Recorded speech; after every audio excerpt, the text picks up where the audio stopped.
City, a little town where I'm from, where everybody's southern raised, just as good as they come. Backwoods and mossy oak and mud holes, and back then we only ate what the farm grow. Man, I miss some days how we played on them dirt roads, and out of towners came with respect, cause they know we all close.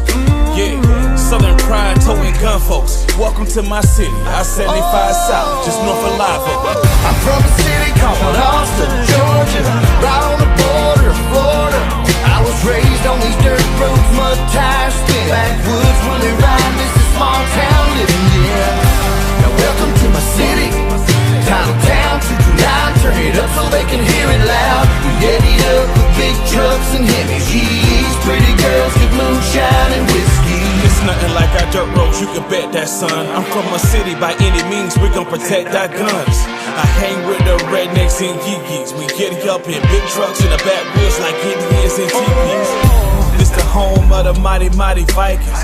Wildcats, blazing, title town license. Winners, pretty girls with country grammar. When I say about Austin, Georgia, I ain't talking about Atlanta. This a different type of city, where the woods are pretty, but get gritty, you hear me? What you know about that 229? You can find us on the Florida, Georgia line, where I reside. I'm from a city called Austin, Georgia, right on the border of Florida. I was raised on these dirt roads, mud tires, spin backwoods when we ride. This is small town living, yeah. Now welcome to my city, title town, 229, turn it up so they can hear it loud. We eddied up with big trucks and heavy G's, pretty girls get moonshine and whiskey.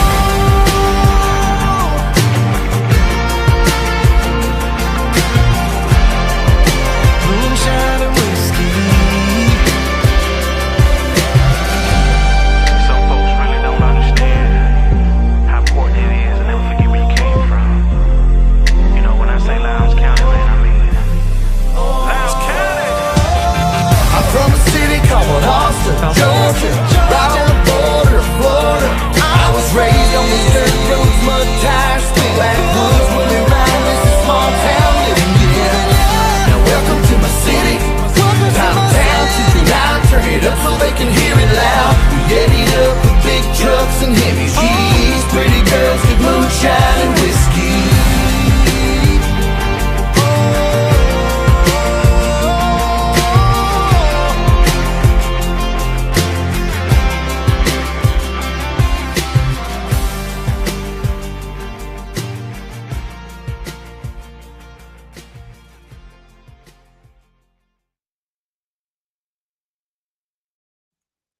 What's up, Viking Nation? Welcome to my town. Well, we created all the bass sound. Oh, wait, that's a different song. That's a different song. The song that you guys are ready for is this one.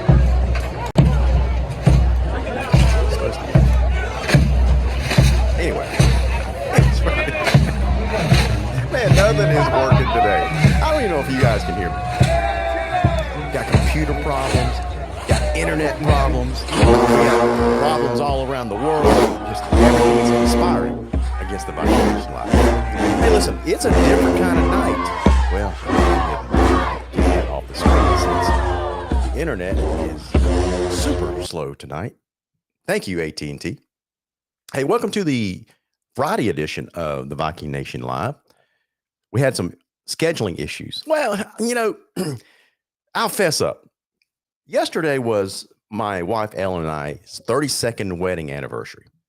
And so, there was no way that I was going to spend the night talking about football when I've got a beautiful bride that wants to go out to dinner. So we went out to dinner last night that conflicted with our normal Thursday night show. So that's why we decided to do this on Friday night instead. So it came at a perfect time because we have a bye week this week in Lowndes football. So guys, welcome aboard on a Friday night. We're going to have a little bit of fun tonight. It's going to be a little bit more relaxed because it's a bye week. So you guys join in on the fun. We're going to have a good time. Hey, listen, how about them Vikings? We are now officially 8-0. Listen, I want to say thank you to all the fans that traveled all the way to Kingsland last week to cheer on our boys over there. Man, it was a brutal night as far as weather goes. I had that weather gear on my camera all night long, and I'm so glad I brought it over there because it was rough, guys. It was rough, and so the fans had it tough. The coaches had it tough. The band had it tough. But those players, man, whew, they showed out and they put on a demonstration on how to run a football against a pretty good Camden County defense. So hats off to our offensive player of the week, and that's Mason Woods. The Joker officially went over 1,000 rushing yards on the season and did it in 8 games. How about that? Congratulations to Ty Jennings, defensive player of the week. Ty had 3 tackles, 1 interception. Let's see, Eli Edwards was the special teams player of the week. He is our long snapper. And kudos to that dude because that ball was soaking wet. It was sloppy all night long. Didn't make a single mistake, that dude. So congratulations to Eli Edward. He was the special teams player of the week. The scout team players of the week were number 32, I think that's Gage West, and number 17, Travis Phelps. So congratulations to all these fine student athletes. So as we're waiting for these other super fans to join us on the line tonight, I'm kind of flying kind of blind. I think I'm on the online, but I don't know because our internet here in Stone Creek is super slow. I don't know if there's something wrong with AT&T or what is going on. I can't see my comments. I can't see anything on the screen. So I think I noticed one of our super fans, Armand Williams. Armand, how are you? What's happening, man? Man, I got all kinds of issues going on tonight. That's what's happening. I know you said you couldn't tell, so I'm actually about to jump on the chat line. Yeah, I can't see anything. So you're gonna have to help us out on the chat stuff tonight. Yes, sir. So we are live on the Viking Nation. Let me share that right now, and y'all can do the same thing: like, share, and subscribe. You don't got to wait till the end of it. Let me go ahead and do this. All right, yeah. Yeah, Travis Hart says, I just got on it on my phone, just using regular Verizon. Travis Hart says, happy anniversary, LG. That bride is more important than the show. Absolutely, man. Armand, how long have you been married? 10 years, man. 10 years. Yeah. Man, can you believe 32 years? Yeah, I can. Okay, I hear you, man.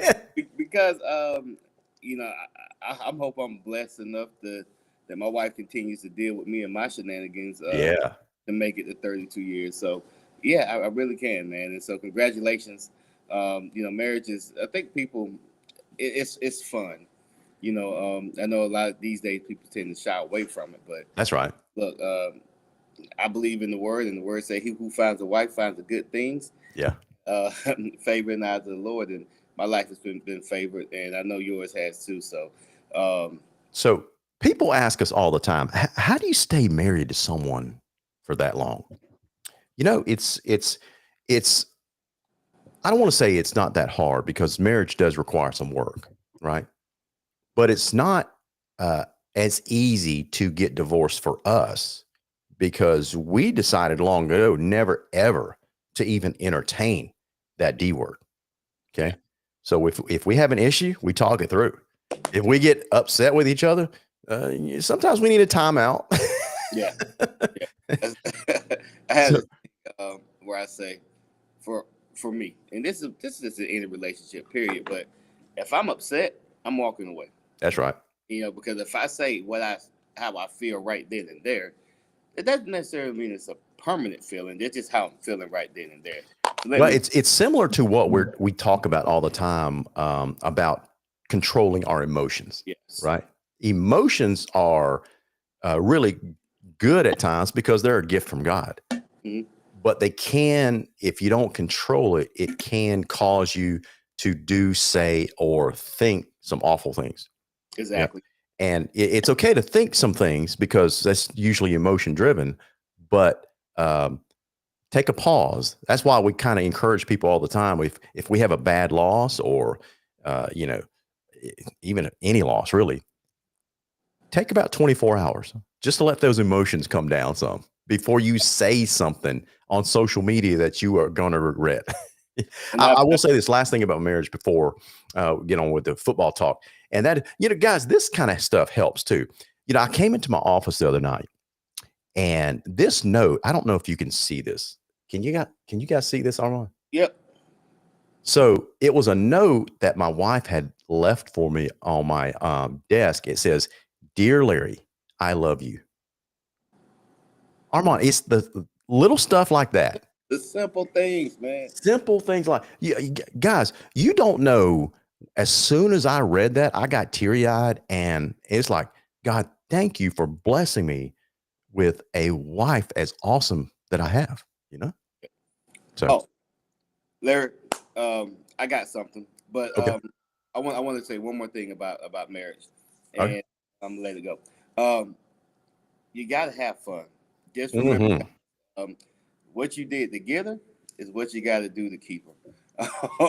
Man, you just said a mouthful right there. And but you had fun, pursuing your wife or pursuing your husband. Continue to have that same fun. Every day ain't gonna be peachy keen, but I will tell you this: you can't have flowers without a little bit of rain. So, with that being said, I'm gonna back up real quick because I got something especially for the show. Oh, okay. Oh my gosh, I'm sitting here with bated breath, waiting for this surprise. Hold on, who's coming? Let me get it adjusted. You guys can tell we're very informal tonight. You ready for this? I'm ready. I'm ready.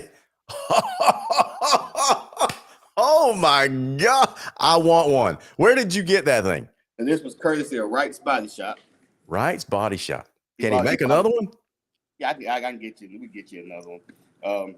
He bought it to me, and yeah, it don't really fit. It's more of a prop than anything. But I got you.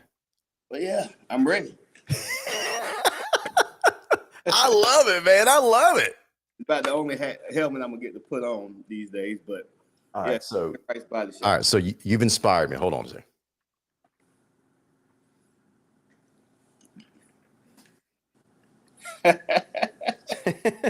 That worked. That worked. I'm going with the hard hat tonight. Actually, no. That thing gets hot. Yeah. All right, so let's talk some Lowndes football, Armand. Yes, so we all three made it over to Camden County last week, and describe that weather. I mean, it started out not too bad at all. Yeah, it started out just overcast, and then next thing you know, it started trickling in, and it just trickled and trickled. It was never ever unbearable. It was just a steady mist. Yeah, that was just like, oh my God. But it was more so than the rain. It was the wind. The wind had more of a effect on the game than anything. That's right. That it made it, so I'm pretty sure when you look at the box score and you're like, man, Mason Woods had 199 yards. Well, yeah, we had to, throw the pass game was a minimum, mainly because of the weather of that wind. And I think we saw a couple of 80-yard punts, just because. And every time they, I thought he was gonna kick it out of the state a couple of times. Man, you aren't kidding, guys. Just to let you know that it wasn't just the rain. Although it came in waves, like sheets of rain at a time, and then it would stop and another sheet came down. But the wind was so fierce, like Armand was talking about. If you've got your back, if your team's got your back to the north, headed south to the south end zone, and if you had to punt, it took no effort at all. Those punters were just basically getting it up into the air, and that wind would carry it for 80 yards. We're not exaggerating. We saw what should have been like 25-yard punts turn into 80 yards. It was that. And so when Aiden Andrews would kick off, I've never, he's got a strong leg to begin with, but I've never seen a kickoff of his sail straight through the back of the end zone. Yeah. Without touching the ground like that. It was hitting the wall. It was hitting the wall. It was hitting that wall back there. I'm like, man, this thing gonna go it's gonna go over the fence. Yeah. Now, conversely, if you were punting into that wind, it was brutal. Yeah, it was brutal. You might as well just go for it then. But even then, I think JC, one of his first passes he threw, we were like, wait a minute. He threw the ball and it just kind of floated and then went to the right. I had to think about what and just sailed out. Yeah, I think that's when the coaches finally said, okay, let's just forget it. Let's just run, lean on this run game. And that's what they did. They pounded that thing all night long. And Camden just couldn't stop it. The case in point was the kind of fourth quarter when Lowndes got the ball and went like on an 8-minute march. Yeah. Down the field. It was a thing it was almost reminiscent, Armand, of Lowndes of past. Yeah. Just strong run game, 3.5, 4 yards at a time, and just marched it down the field. And it was kind of refreshing to see. Yeah. I kind of forgot I'm on double duty because I gotta keep the That's right. You gotta keep looking at the comments. I gotta keep it. Jody Hewitt says, how about them Vikings? What's up? We got Coach Johnson. Coach Hiram Johnson is watching. All right. We also got Tawana Woods, Daryl Neal, and Tawana goes on to say that wasn't rain, that was the cats crying. I love it. I love it. It was hard and real on that side. But you know what kind of shocked me is that they didn't have as much support as I thought they would have. Oh yeah. A little bit of rain. I still thought we had about as many fans as they had there. Yeah. Yeah. So. And our fans stayed all night. Their fans kind of got out of there early in the second half. Oh yeah. All right, so let's talk about some of these performers from the other night.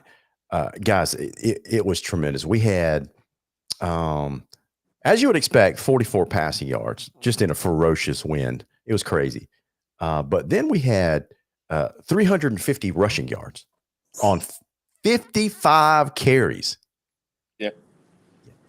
So think about that, guys. Most teams don't even run 40 to 45 plays a game. We had 55 rushing attempts for 350 yards, 6.4 yards a carry with a long of 42. And Armand, 5 touchdowns, 5 rushing touchdowns. Yeah. That was pretty impressive. We left one on the field. We had that fumble late in the second quarter. That's right. And I think if we would have got that touchdown, it would have been a whole totally different game. That's right. Possibly would have been Vikes by 50. Possibly, but that's right. It happens. So guys, I'm gonna try to put up on the screen. I don't know if this is gonna work because of this internet issue that's we've got going on tonight. But let's see if this works. Can you see that, Armand? I can. Okay. So guys, these are the Class 6A composite rankings through 8 weeks. So you got Grayson up there, Buford, Carrollton. That really hasn't changed. 1, 2, 3. And then you got Lowndes at number 4, North Gwinnett 5, Douglas County, McEachern, Colquitt County, Valdosta, Hillgrove. Armand, when we talk about Lowndes as the number 4 team in the state, you're always going to have some opposition, some opposing fans that question that ranking. It's like, Lowndes hadn't played anybody. They don't deserve to be the number 4th ranked team in the state. And my question that I always ask them that shuts them up is, who's better? I was just about that. Who are you going to put above Lowndes at this stage after 8 weeks and they're 8-0? Yeah. I mean, who would it be? McEachern, Hillgrove? You going to put those 2 teams above them? How do you justify putting Valdosta or Douglas County or North Gwinnett when they have a loss? That's right. You got to go out there and you got to handle business regardless of who you play and who's on your schedule.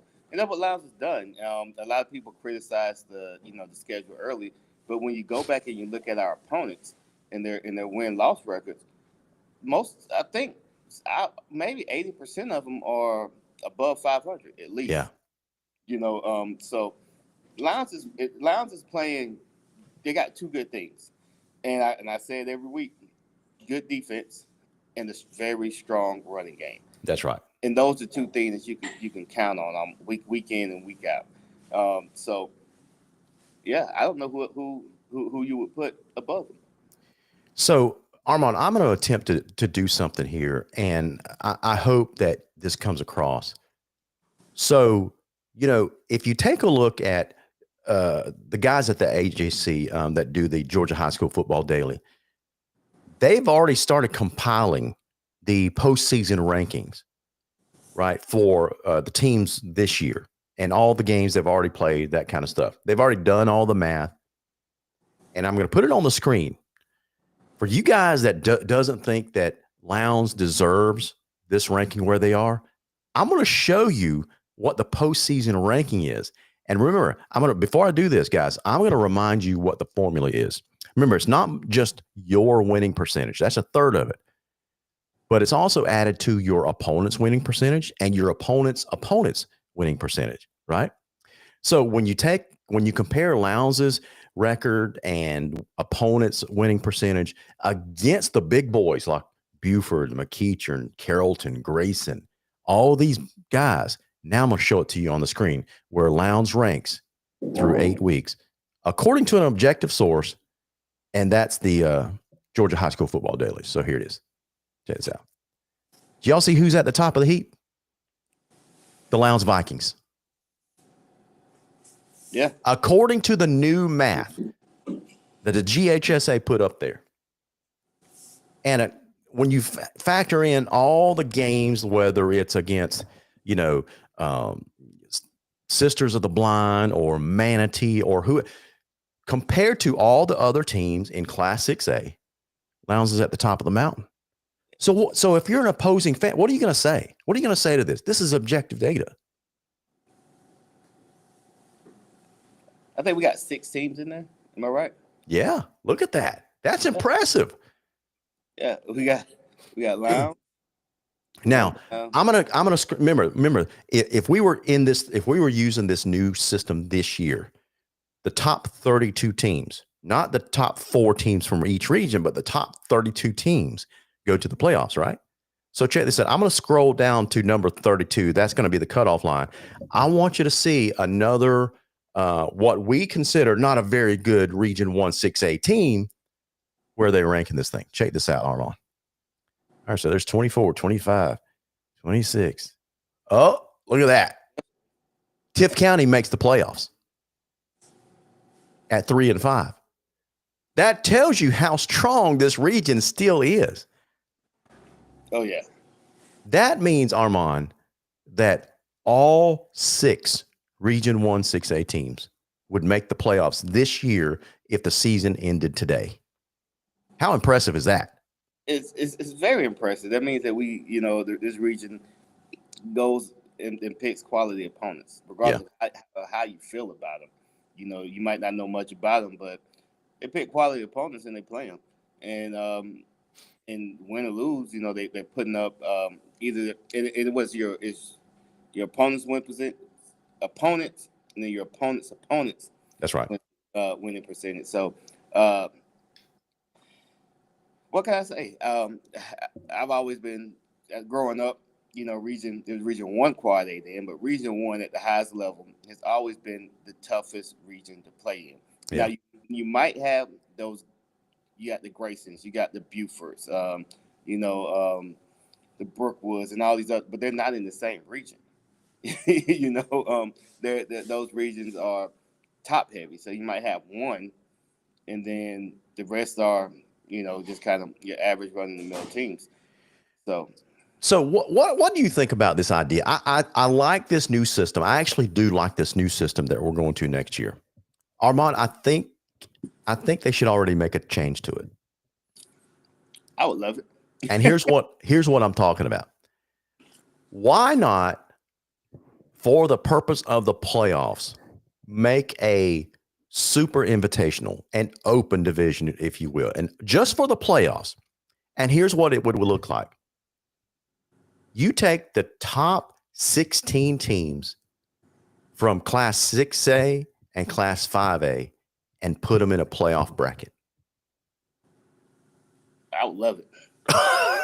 Talk about how strong would that be? I would love it because it would eliminate that hypothetical who was the best team in the state. Yeah. So guys, think about that for a second. If you took 1 through 16 here, and then the reason I'm picking out this top 16, because obviously there's 32 playoff spots. That's why I just wanted you to know that. Okay, so 16, that cutoff right there is Peachtree Ridge. So how many teams would 1-6A get in there? You got Lowndes, you got Colquitt County, you got Valdosta, you got Camden County, and Richmond Hill. So the only team that's being excluded is Tift County. Okay. So I'm going to scroll down and we'll look at 5A. So now the top 16 teams from 5A. So remember those 6A teams. How cool would it be, Armand, to have Hughes, Central, Gainesville, Houston County, Roswell, Sequoia, teams like Rome, Milton, Lee County, all in a single playoff bracket? Yeah, that'd be look. That would be a high school football lover's dream, dude. Like you would have to. I would be on the sideline with my iPad streaming whatever games I can stream. Oh my gosh, yes. Trying to keep up with it, and it would, that would be amazing. Yeah, that would truly be amazing. And when you think about it, like Thomas County Central, Lee County, Roswell, Milton, it's not that much of a difference. That's right. I know we kind of tend to look at student population. That's kind of how we get to these classifications. But when you look at the amount of players that are on the team that travel, there's not much difference. They all bring 70 to 100 players. That's right. When you're at 5A and 6A. Mm-hmm. So it's not that much of a difference. I would love it. I would absolutely love it. Yeah, man. So that would be really interesting. So I'm going to go on to the next screen here that I've got, and that is, how's this year looking? Now, first round, we're Region 1 is going to be matched up against Region 8. This is the latest when it comes to Region 8. Okay, so you still got Mill Creek up there at the top of the heat, Buford a close second. Just because Mill Creek and Buford haven't played yet, they're going to square off on Halloween night, the same night we square off against Valdosta, the last week of the regular season. So that's for all the marbles in Region 8. So that's going to determine the winner of that game is going to face our fourth seed at home. Okay, the loser of that game is going to host our third seed. Yeah. So it's going to be interesting. So you're probably going to look at someone like either a Colquitt County, probably, or Richmond Hill. Those two are probably going to be interchangeable, 3 and 4. So I think Colquitt County's got that head-to-head win over Richmond Hill, don't they? Yeah, I think that's right. Valdosta beat Richmond. No, Valdosta beat Richmond. Colquitt hasn't played Richmond Hill yet. That's right. All right. So next week, Mill Creek will take on Discovery. That'll be an easy win. Buford will be at Central Gwinnett. That'll be an easy win. So yeah, it's setting up a showdown between Mill Creek and Buford. Now, Mill Creek had a couple of early season losses. I don't know if it was a brand new team. They graduated a lot of kids from last year, but they seem to be picking up steam. So we'll see if Mill Creek and the Redhawks are going to be the real deal when they go into Buford at the end of the season. Oh yeah, and even just looking at this, you got Mills Creek and Buford, 6-2, 7-0. You look at our region, you got Lowndes, 8-0, Colquitt, 6-2. Yeah. Valdosta 7-1, and Richmond Hill 6-2. Right. All right. So our temporary chat monitor. Oh, what's the latest comments there? Let's see. TB says Tips had a challenging schedule. I think they deserve to be in the playoff. Travis Hart has mixed emotions or feelings about the playoff. And yep, Jonathan Gibbs says first road game. Jonathan, that was at Camden last week. You are correct. And Jody Hewitt says nothing was greater than the end result after hearing their student section chant overrated before the coin toss even happened. Oh my gosh, yeah, that was classic. That was classic. Yeah, it was. I wonder how they felt when we got the ball first and marched straight down the field first couple drives and went up 14-0 just like that. They probably thought that drive was overrated too. But it's as a fan, right? And especially if you're a student and you're going there, you're gonna do everything you can to try to get underneath the opponent's skin. Yeah. I tell the one story. That's expected, right? Like I tell the one story. Like my junior year, we played in Colquitt, and by the end zone, it was this older guy, and it was about 30 kids around him, and they scored they scored the touchdown, and for the rest of the night, all you heard was this guy leading the chant, "You're in the hog pen now. You're being scored on now," and you got these 40 kids in that whole section just singing it. Oh my God, that is great though, man. It is great, and you can't look. That's part of the game, because I guarantee you, every time the opponents they do something wrong, you hear the concrete crazies yelling, "You can't do that. You can't do that." So when you hear that, man, that's just a part of the environment. That's what makes high school football great, especially in our region. So yeah, passionate and loyal fan bases. Absolutely, man. Absolutely. Well, speaking of a passionate and loyal fan base, guys, you got another shot at traveling on the road with us. Next Friday night, Armand, we take our road show up to Richmond Hill, and I believe they have a brand new stadium up there. Yeah. I believe that's right. So we'll see that. That is so great because their old stadium, oh my gosh, it was like a rec league field. The lights were off. It was so dark, just basic bleachers. It just wasn't a good football environment for 6A.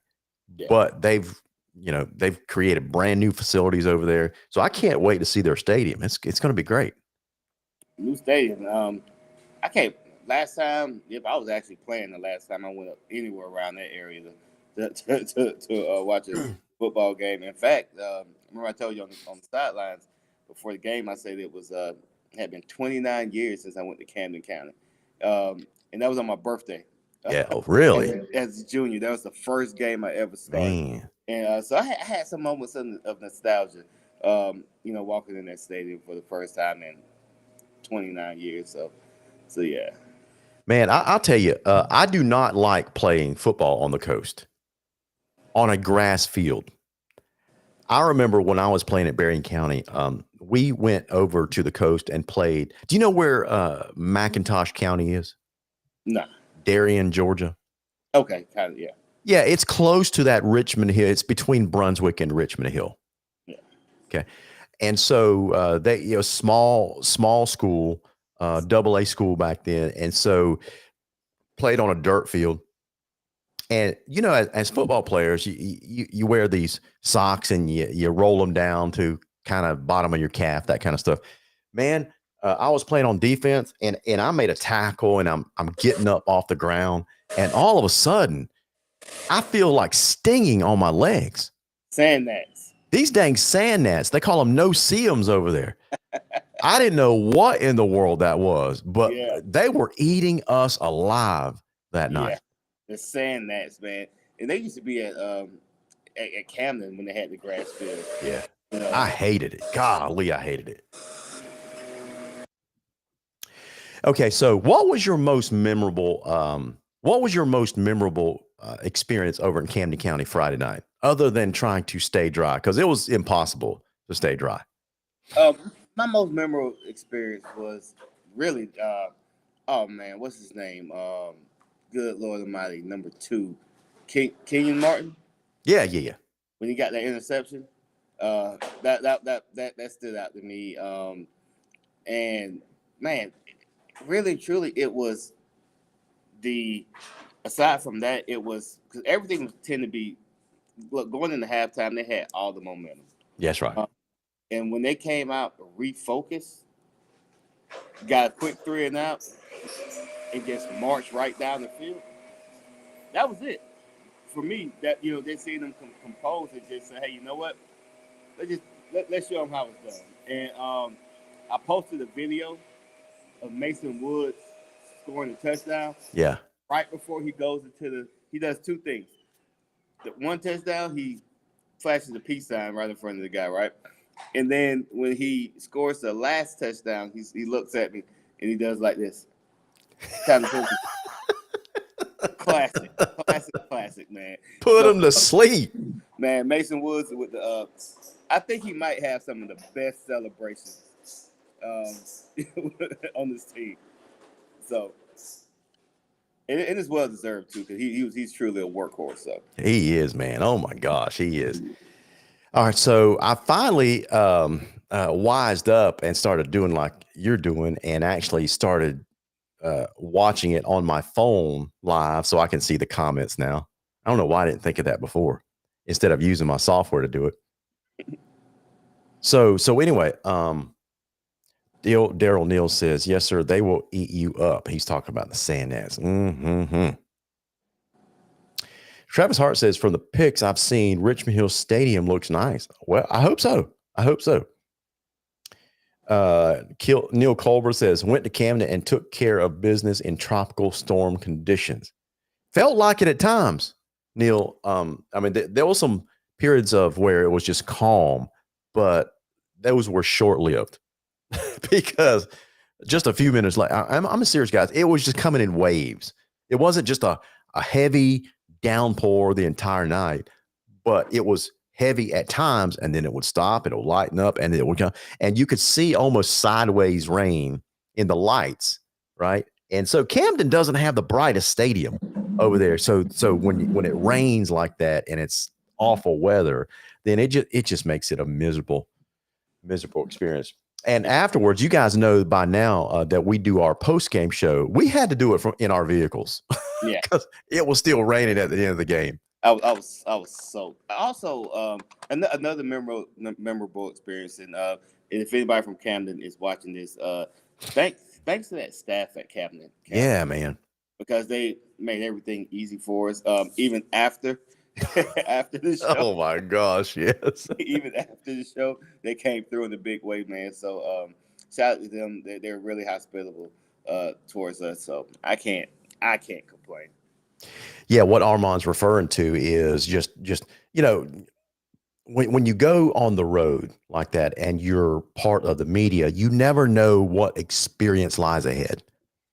Some administrations are friendlier than others. Camden is top notch as far as how they treat the media. It's just they don't try to put up any roadblocks. As long as you got your proper credentials, it's like, here you go. It's yours. Just go on in. So hats off to that Camden administration over there. Let's see. Jody Hewitt says we need to get a fan bus for Friday night. Armand, have you ever been on one of these fan buses on these away trips? No, and I hate riding buses. I'm not a big fan of Now, some people like them because they don't have to drive, especially coming back late at night. You don't have to worry about falling asleep at the wheel, that kind of stuff. There's usually a bathroom on board, but I like my independence. Yeah. I don't like to be at the mercy of the driver and everybody else on the bus, that kind of stuff. So I just like to go and come as I want, but there's still a lot of people that like that stuff, Oh yeah, it's like I'm like that with family vacations too. like there are times when on both sides of our family, we take these huge family trips, and I kind of like like you said, the independence, the freedom. Okay, I want to go do this right now at this time, or hey, I don't want to go out, and then I just like that independence. I don't like to be on a schedule, so to speak. That's right. When I'm doing things in my leisure. So I couldn't see myself on a fan bus at all. That's right. So Tawana Woods is checking in. She says amen to that. Now, Tawana, is that Mason Woods' mom? Yes. Okay. Tawana, I don't think we've met. Tell Mason that we are all proud of him. The way he has played hard this year, the way he's conducting himself. You know, when you're part of a winning program like Lowndes, you're going to have teams that try to bait you into, you know, personal foul penalties, that kind of stuff, especially when you run out of bounds on their side of the field. But I've always seen Mason, he keeps his head, he's calm, collected, doesn't allow himself to get baited. So he conducts himself very well. And so kudos to you and your family for grounding Mason. So, and he's, by the way, he's an outstanding football player to boot. Yeah, not to mention that. Right? Yeah, that's right. You know, I remember our coach used to tell us, "Hey, be a pro, be a pro," and that's the one thing I would tell this. You know, anybody playing youth sports, be a pro. I get it. You're in high school, you're in middle school, whatever. But be a professional. That's right. Yeah. Don't get baited in. If you gotta let the scoreboard do the talking for you, and you know, if they get the best day of that play, hey, you know what? Get up, dust it off, and go get them again. You know, man, I heard Kirby Smart say that one time. I've heard you say it many, many times. Is the best response to a trash talker is to point at the scoreboard. Point at the scoreboard. And let me say this, Mason, we love you too, man. You are making us proud, man. We are so proud of you. And that was from Tawana Woods. She just posted in there. I saw. That's cool. I saw. And Jerry Safford, he says definitely proud of Woods, great runner. We agree. Jody Hewitt says he's a class act, great young man. Was proud to coach him at Howard. Yeah, so, absolutely. And you know, we can say that about all these Lowndes guys. They do sometimes, especially on the opposing sidelines. Sometimes they lose emotional control and will draw a penalty. But for the most part, 99% of the time, our guys conduct themselves very, very well. And I'm proud of that, being a Lowndes community guy, you know? Exactly, man. And it's just a byproduct of the environment, you know, and, you know, how these kids act and how they carry themselves, you know, hats off to the parents. Yeah, absolutely. You know, and hats off to the teachers and the coaches, because this is part of a culture. So, all right. So let's take a look at the schedules that are coming up. You know, Lowndes has got 2 more games left. One on the road against Richmond Hill, and Armand, Richmond Hill is no slouch. You know, they are currently, guys. Check this out. I know they had a big loss to Valdosta last week, and it was Armand. I was kind of surprised at how big of a margin that loss was. But from what I understand, I went back and looked at it because they had that game on NFHS Network, and I went back and watched it on demand, and they just had a terrible start to that game. 2 pick sixes to start the game, and Valdosta's offense has not even touched the field yet, and you're up 14-0, right? On the road, like you're down 14-0 on the road. Yeah, man. And the Bays is a difficult place to play. And yeah, it was like, whoa, that was and they just couldn't recover from it, you know. And you know, that team that used to be on Forest Street they're good. I was talking to somebody today about them, and I said, look, man, Valdosta is good. I said, I don't really, that loss to Colquitt County, they played about as bad as you can get. Yeah. And lost by 1. Yep. You know, so they had like 1,000 yards of penalties that night. Exactly. Several turnovers, some bad coaching decisions, kind of put them behind the 8 ball, you know. But still, they are a very dangerous team. So I'm not taking Valdosta lightly at all when we go to their place this year. There's no way. But still gonna be Vikes by 50. I love your confidence, man. I love it. I give every team the same respect, man. You know, I don't mind, you know, looking at the opponent and giving them credit where credit is due. That's the one thing I'm gonna do. I know I say Vikes by 50, and I had like 2 people come in today. Say, "Hey man, Vikes by 50." I love it. Nobody. I say, yeah. But it's just one of those things that when you objectively look at the opponent, and you take the crimson colored glasses off, and you look at them, and you see their strength, and you see their strong points, and even though they're our crosstown rival, we followed those kids somewhat in some way, shape, form, or fashion for the whole time they've been playing football. So Valdosta has some talent, and look, we're gonna have to play a complete game, full 4 quarters, and we got to play 4 quarters of football next week too against Richmond Hill, because they had that really really horrible and horrendous start. Don't expect that every game. That's not probably won't happen again this year for them. So and we're on the road. So we're going to have to come in. We're going to have to take care of business. So yeah. So looking through Richmond Hill's stats, I'm trying to figure out what kind of team they are because it looks like against really, really good teams, they tend to struggle offensively. So they may be a team that's young offensively, still trying to find their identity, really leaning on that defense as much as possible. So that appears to be, against Valdosta, they had in both games less than 100 yards passing and about 70 to 75 yards rushing against both Camden and Valdosta. Yeah. So they may be struggling to find offensive yards and rely. So that's just looking at that. The only thing they got going for them against Lowndes, I think, would be getting us at home. Yeah. But I just don't see their defense slowing down that Lowndes offense. I just don't see it. No, man. Like I say this, and I don't say this to be braggadocious. Yeah. The only team that can stop us is us. Because a lot of times this year, from what I've seen, and I'm pretty sure you'll say the same thing, when have we been outmatched? That's right. When has a team? A lot of times we extended those drives because we made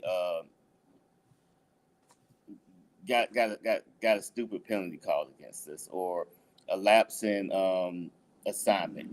Just a missed assignment, but it gets corrected really really fast.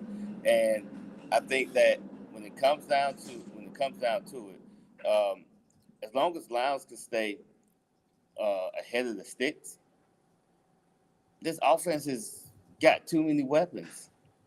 Too many weapons. We don't call it the Hydra offense for no reason, just to be calling it that.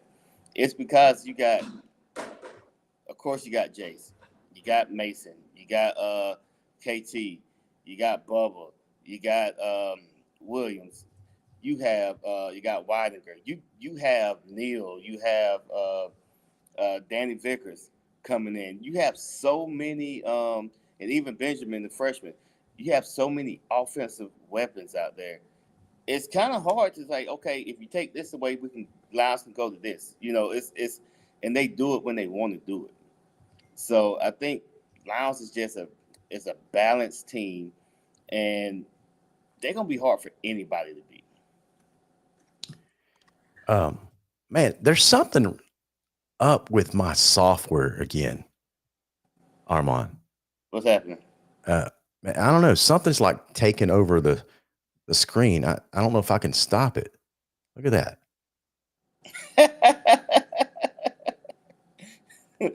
Don't treat anybody. You're right. We don't treat them different. And that just goes to the preparation of Coach Carter and his staff. They go and they prepare for every team, like it's the number one team in the nation. Yeah. And you can tell. You can really tell how they come out. You watch them in pregame, it's the same. You watch them at halftime, it's the same. After the game, it's the same. They have a regimen that they are that they're sticking to, and all you can do is All you can do is just applaud it. And TB says Khalil Williams. Yes, Khalil Williams, number 11. Man, you know, we've kind of trademarked that expression, the Hydra offense. Yeah. But let's talk about some of those players that make up that Hydra offense. Armand, the guys that are obvious ones are who? The obvious, you got Bubba, you got Mason, you got Jace, and Thomas. Those are your obvious ones that you start early in the year. Just really, and then next thing you know, Jace comes back. You see Khalil Williams working the slot. You see Weilinger's kind of been a Swiss Army knife, playing tight end, quarterback. In fact, Weiler got the first offensive with the first passing touchdown. So you got Danny Vickers. Danny Vickers, man, tough guy, number 5. I want to see him get more carries. It's you got so many players. And Neil, number 21, who's come on the last couple of games. Bowling ball of a running back. You just got so many players who are more than capable, and the ones that you're saying, well, I don't see him playing. Well, it's just a testament of the player that's ahead of them. It's just that offense just got so much depth, man. Yeah, you guys got guys like Gavin Yates Lyons. Yeah, I think of him. We don't call his name very much. It's because of the depth that's in front of him. Yeah, and he's primarily a defensive player. That's right. He goes off wide receiver and defensive back. Yeah, but you see him come through in the return game. He's been. Did he get him one? He did get one early in the year. He did take kickoff back. Yeah. But you got him. And let's look at the defense as well. You got Malik Redden, Gavin Yates Lyons. You got oh man, I called his name early. Yeah, Garrett Harris. Joe Henry. Zion Walker. Zion Walker. Treadwell. You got so many guys. You got 20. You got Lowndes legitimately has about 40 guys. That's right. That contributes on a weekly basis in some way, shape, form, or fashion. Yep. And that's hard. It's like you don't have college teams at the top level that can say, okay, this person goes out, we can put him in, and if that person goes out, we got another one that's ready to go. And that's the beauty of this team. So it's like you just never know. Tierra Battle says, I feel like he's always so close to getting through there on so many returns. You're right. Oh, yeah. You're right. Robert Lindsay says, how about the IHOP twins and the Lowndes County Moving Company? Love it. Lowndes County Moving Company. I like that. We've been I like that. Man, look, that offensive line, we got Corhay, we got Eisenhower, we got Malik Young. Who else am I missing?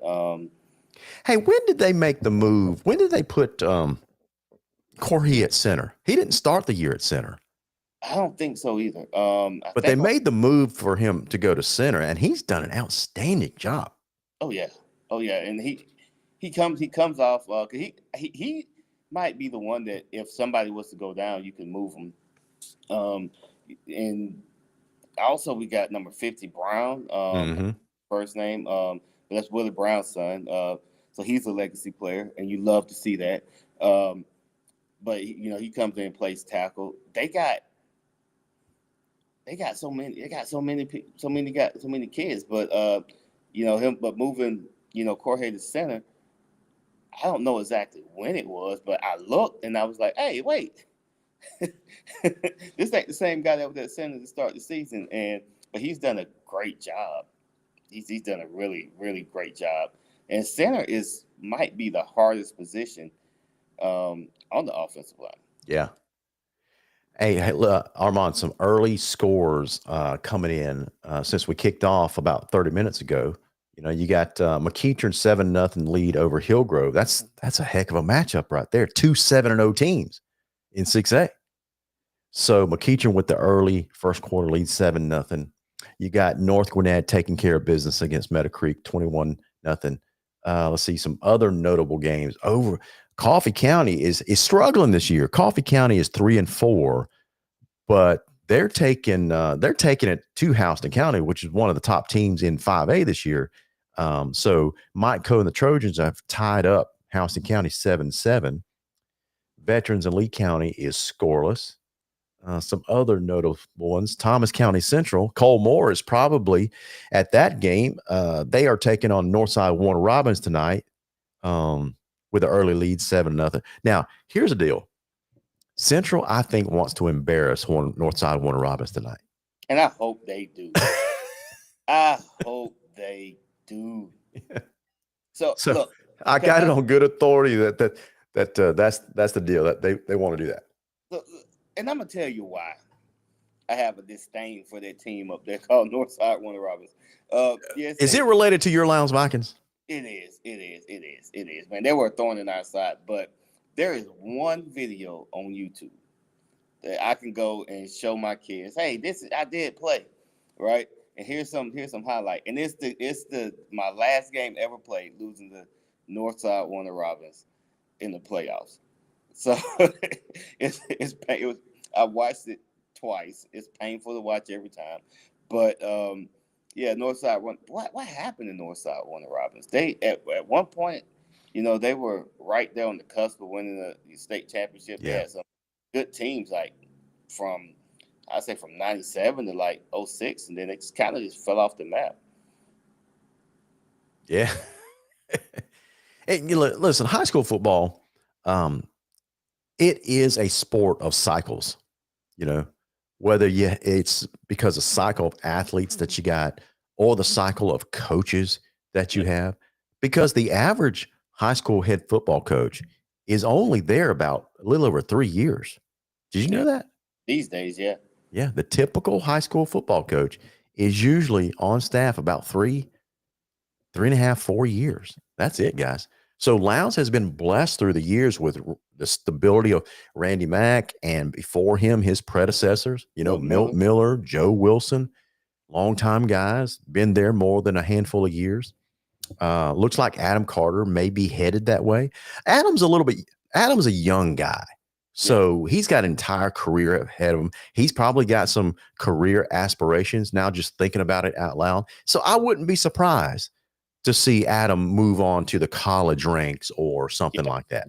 Now, if he decides to stay in high school, I don't see him leaving Lowndes. Yeah, that's what I was about to say. I would not be surprised to see Coach Carter as a defensive coordinator or maybe a defensive back position coach on the next level. That's right. Defensively, while a lot of people don't agree with his 3-3 stack philosophy, right? It's a perfect scheme for college ball, exactly, especially at the major D1 level. Exactly. And the fact that when he was up there at Grayson, he spent a good time in Athens, going through those workshops that Kirby Smart would have, and Coach with Schumann and Landon up there, going through those workshops. It just wouldn't surprise me, and you can't be mad at that. Some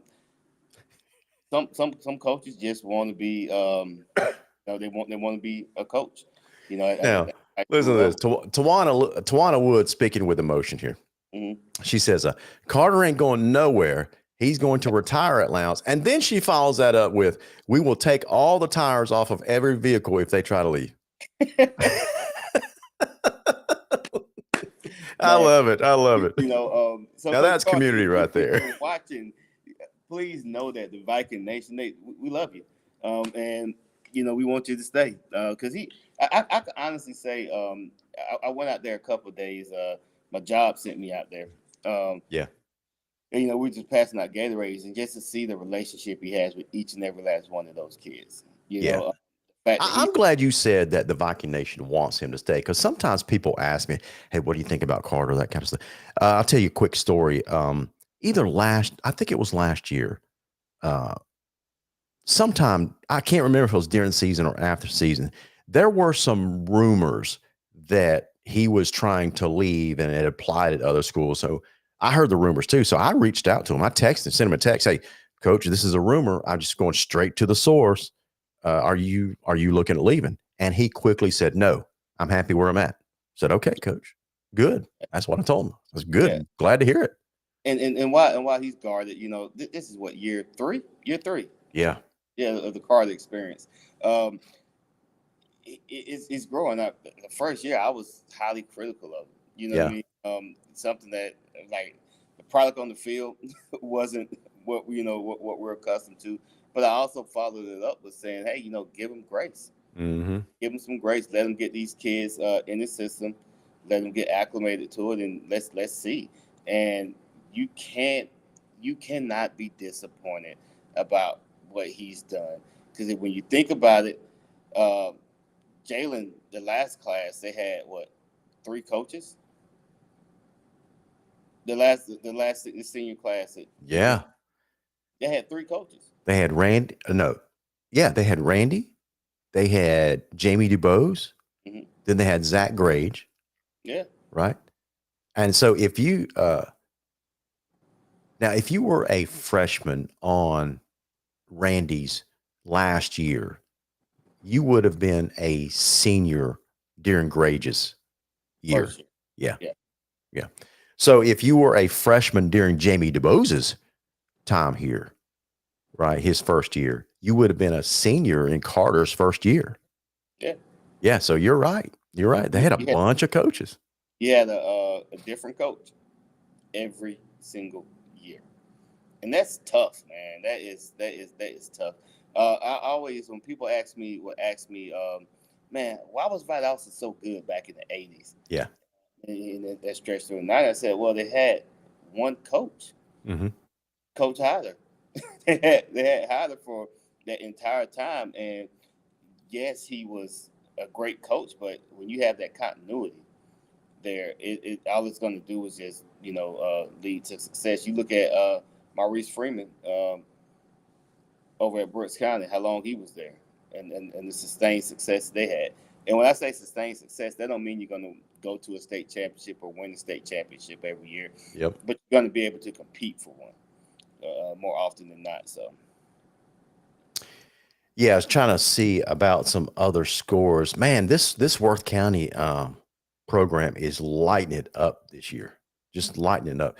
They got a former Colquitt County offensive coordinator as their head coach now up in Sylvester, and he has completely revamped that program and turned it around. They're 8-0 this year. And they're taking it to Bacon County tonight, 14-0. Yeah, and Worth County, it's a double-A school. Yeah, double-A school, but they have a challenge that we don't. They're so spread out. Yeah. They have the population's not there, but they're so spread out, and I think their administration or the community has gotten behind this coaching staff up there. That's right. The Worth County Rams, home of Robert Toomer. Have you heard that name before? I've heard that name before.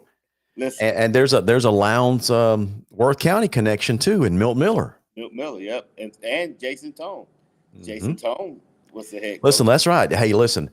So we took Milt Miller away from Worth, brought him to Lowndes, and so they paid us back the favor by taking Jason Tone up to Sylvester. Yeah. And then he has since moved on to T.L. Hanna. Yes. Up in is it South Carolina? Yep, South Carolina. And doing a great job up there. I wish. Matter of fact, I'm gonna call Jason and say, "Hey, man, you got to schedule a home and home against Lowndes." Oh my! Have you seen that stadium? No. Oh my God, that campus is beautiful. We should have him on the show. Yeah, I get him on. Yeah, maybe. I'm sure he's got a bye week. I don't know if it's too late in the season, but we should get him on the show one night. Oh yeah. Get him reminisce about old times. Yeah. Yeah, you guys, if you don't recognize the name T.L. Hanna, I don't know if you've ever watched the movie Radio. Fantastic movie, football movie that has Cuba Gooding Jr. as the main character in the show. And he basically turns out to be the mascot. Everybody in that community loves him. And so anyway, that was based around T.L. Hanna High School.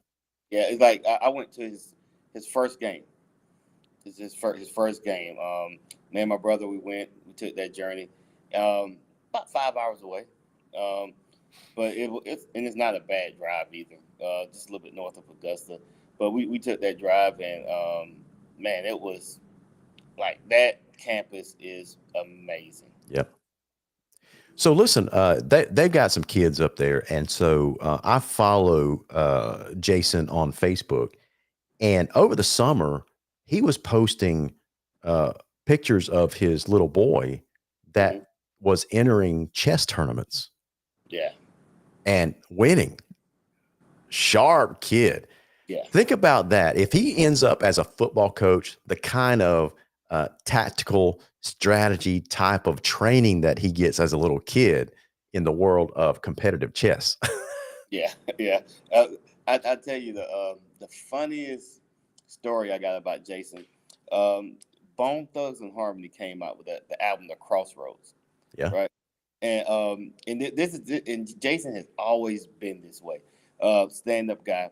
So he's listening to it, and I said, let me grab it real quick. So I put it in my CD player. I'm like, hey man, is this the real one? He's like, yeah. I'm like, it's missing some words, right? He's like, oh man, yeah, I only listen to the edited versions of them. So, that's funny stuff. That's funny. The whole CD was there, but man, he loved Bone Thugs and Harmony, and it was just hilarious. I'm like, man, missing some words here, man. But Travis Hart asked an interesting question. I don't know that without Googling it. Is Worth County, did they name their field? I think they did name it Milt Miller Field. Yeah, let me do a quick Google search. Real quick. Milt Miller. Yeah, I just did it. Listen, I'm a faster Googler. The field is named Milt Miller Field. It is correct. Milt Miller Field at Worth County Stadium. Yeah. Coach Miller, and the funny thing is, when Coach Miller came to Lowndes, Coach Tomberlin was the coach, and he was unceremoniously let go, and the whole entire student body walked out. Wow. Walked out. Ooh, man. And he had an uphill battle to climb, but that just goes to show if you stick with your coach. Yeah. Because man, I think he may have had, half the football team quit. Man. Yeah, so you're talking about the highest classification for a few years, only had about 50 kids playing, and that was including the freshmen. Barely had enough for a JV team. You know what I mean? So it was he had some tough it was tough, getting Lowndes. I think he went 4-6, 3-7, 4-6 before he finally made the playoffs. So. All right, man. I've got, as we sign off for tonight, guys, I've got an assignment for Armand and you guys. And that is this. We've done such a great job of coming up with nicknames for just about everything we could think of for the offensive side of the ball. So, we used to have these guys that we called the 4 horsemen of the concrete curtain defense. So we even named the defense, and within that defense, we had the 4 horsemen. What are we going to call the 2025 defense? Man, I want to call them the Doomsday defense. That's what I want to call them. All right, so guys, put some thought into it. We're going to answer that question next week before we hit the road to head up to Richmond Hill. Guys, listen, I hope that you've enjoyed this Friday night edition of the Viking Nation Live. I got it. Tell us. What you think about this. The Rangers of Ragnarok. No? What? Say that again? The Rangers of Ragnarok. Man, that requires some thinking. Right? Look, I get the Ragnarok, Vikings, Thor connection. I get it. But I don't understand the Rangers part. I don't know. It's just R. I can't think of nothing. I thought you were going to have some deep meaning, man. I don't know. Hey, Rangers of Ragnarok just came through. Maybe not. I'm not sure. But so Jody Hewitt says the three amigos. That's okay, Jody, but we got to come up with something clever. As clever as the Hydra offense, the IHOP twins, the Lowndes County Moving Company, we got all these great names for the offensive side of the ball. We got to come up with something snappy for that defensive side to give those guys some love, because they have been playing lights out football this year. Proved a lot of doubters wrong, including myself, So we got to show some love for that side of the ball and come up with a clever name for them. Let me see. What is a Viking army called? Sharon Hemp says Doomsday is better. Doomsday? I like it. Doomsday defense. I like it. And the reason why I don't want to call them the Great Heathen Army. That's what they call a Viking. Like that. I don't like that. Yeah. No. So we'll come up with something, but so far the Doomsday defense has a nice ring to it. So that's probably the leading contender. And at a distant second, the Rangers of Ragnarok. And a way, way distant third are the Three Amigos. Yeah. But we still love you, Jody. Keep them coming, man. We still love you. Yeah. Also, before we sign off, shout out to Jalen Carter. Yeah. He's watching. Yeah. And anybody else? I think we got everybody. Robert Lindsay, the Nasty Norseman. Oh, it's got a nice ring to it. Oh, the Nasty Norseman on Norman Drive. Whew. That's a T-shirt waiting to happen right there. Yeah. All right, Robert, I got to tell you that any ideas that are derived on this show by us, our fans, our viewers, and an extended family the intellectual rights properties belong to the Viking Nation. I'm just kidding.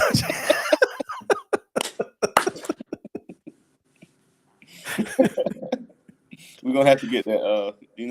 At the beginning of the movie, they got the copyright. That's right. So if we produce a T-shirt, Robert, we ain't giving you nothing. We might give you a shirt. Hey, if it goes in the chat, it's ours. That's right. I like it. So Travis Hart, the Crimson Curtain. Okay, I like it. Let's see. Iron and Steel D-line. I can see where you're going with that, Jody. He says that's from the Valhalla Calling Me lyrics. I like it. But so far, if we can somehow, we can have more than one, because we have more than one name for the offense, right? We can name position groups. We can name the whole entire defense. But so far, there's just something that stands out about the Doomsday defense and the Nasty Nordsman on Norman Drive. Yeah. That might be a winner right there. I like the Nasty Nordsman. Oh my gosh. That is awesome. Robert, that's a winner right there, buddy. That sounds like for y'all old school wrestling folks, like a team that would come out to rival the Legion of Doom. I was thinking that the Road Warriors and the Legion of Doom. They were so bad they had two names. I know. It didn't matter where. I kind of like the Legion of Doom. We just stumbled across three of them right there. The Legion of Doom. I like it. Yeah. And so when we go on the Road Warriors and the Legion of Doom. Let's do it. Here we go. We got it. Bringing all the nasty North. We should have if we go all the way and win a state title this year, we should have. All right, Touchdown Club, I'm throwing out a challenge. If we win a state championship, we should have a special jersey made next year. You know how they have Vikings on the front right there? Yeah. It should say Nasty Nordsman on it. That'd be amazing. That would be amazing. That would be, yeah. Robert Lindsay may go down in Viking history with that nickname right there. Yeah. The Nasty Nordsman on Norman Drive. I love it. So with that, this Nasty Nordsman and that one on the screen, Armand and Larry, we missed Chase tonight. He's got some family, not issues, but spending some family time tonight on a Friday night. Nothing wrong with that. So we'll welcome him back to the show next week, along with all you Viking maniacs out there. So for Armand, I'm Larry. You guys have been watching another great episode of the Viking Nation Live. May God bless every single one of you. Hope to see you in a Bible-believing church on Sunday. And as always, go Vikings. Go Vikings. Like, share, and subscribe.